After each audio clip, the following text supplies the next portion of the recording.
I'm Joanna Small, the Public Information Officer for the Commerce City Police Department. It's Monday, March 10th, and these are your weekend high or low lights, depending on how you look at them. This is essentially our video blotter where we give you a rundown of the most significant incidents your CCPD patrol officers responded to over the weekend. But we always like to start these off with a few fast facts. We answered 440 calls for service and made 129 traffic stops just on Saturday and Sunday. Now here are those highlights in chronological order.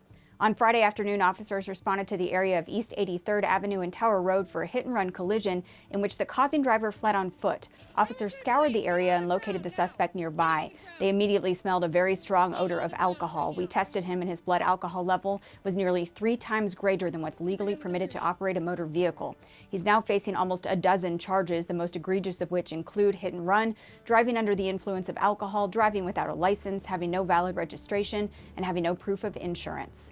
Also on Friday, officers were alerted by our new technology to a stolen vehicle in the area of East 60th Avenue in Dahlia. We immediately located the vehicle parked at a fast food restaurant, and as the vehicle was fleeing, officers were able to place a stop stick, which deflated the tires. We found the vehicle unoccupied nearby, but we also located the suspect attempting to escape the area on foot. He was carrying a large knife on his person as well as methamphetamine.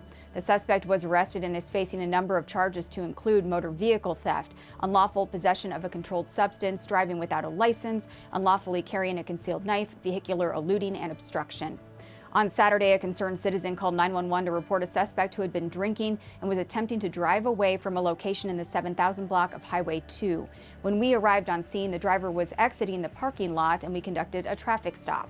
We found the driver to be extremely intoxicated with several open containers in the vehicle. He was arrested for DUI, and we learned he had 4 prior DUI convictions.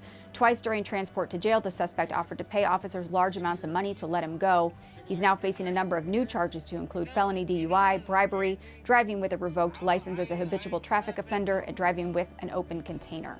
On Saturday night, an observant CCPD patrol officer located a vehicle near East 60th Avenue and Holly Street in which the driver was obviously impaired. The vehicle was driving at a very low rate of speed while swerving and running over curbs with no active rear lights of any kind.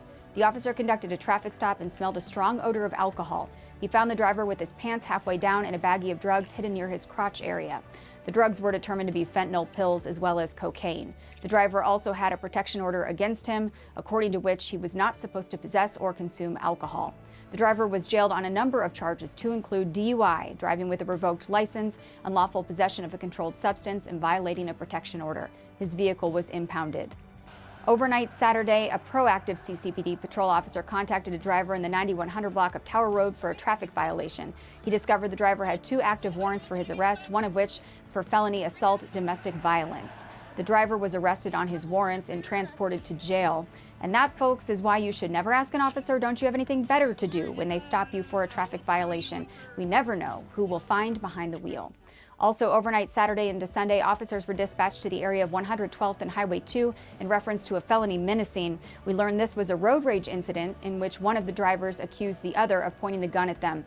One of the individuals in the victim vehicle was able to snap pictures of the suspect vehicle, and using that information, we were able to contact the registered owner of the suspect vehicle. The driver admitted to being involved in a road rage incident, but denied that a firearm had ever been brandished or pointed at anyone.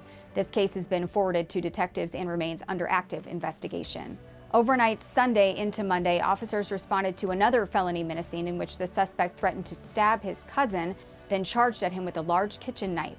Family members were fortunately able to disarm the suspect, who fled the scene prior to officers arriving.